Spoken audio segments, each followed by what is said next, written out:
Eh bien écoutez, les accusés vêtus de couleurs sombres sont restés évidemment silencieux. Sabrina Kouider, 35 ans, Wissem Medouni, 40 ans, un couple franco-algérien aux relations houleuses et sous les verrous depuis la mort de leur jeune fille au père en septembre dernier. Alors ce matin, c'était surtout les questions techniques qui ont été abordées. Le choix des jurés, par exemple, est-ce qu'il faut ou non une traduction? Ça n'a l'air de rien, mais c'est important parce que c'est important d'être sûr que la famille de Sophie Lyonnais qui est présente aujourd'hui comprenne bien ce qu'il se passe et que les accusés également comprennent bien ce qui leur est reproché, ce qui va leur être reproché notamment cet après-midi.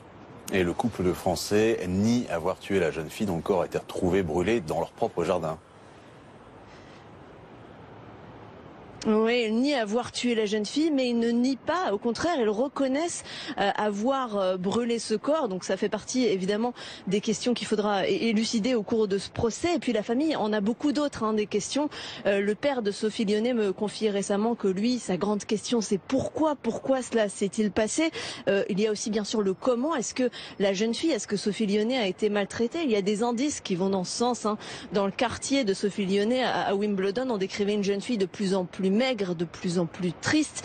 Et puis elle a posté peu avant sa mort sur Facebook une photo qui montrait son cou avec une longue griffure. Alors tout ça sera résumé dans l'acte d'accusation cet après-midi qui doit être présenté aux accusés, et la Cour s'est donné jusqu'au 11 mai pour arriver à répondre à toutes ces questions. Alors les accusés, s'ils sont reconnus coupables, risquent la prison à vie.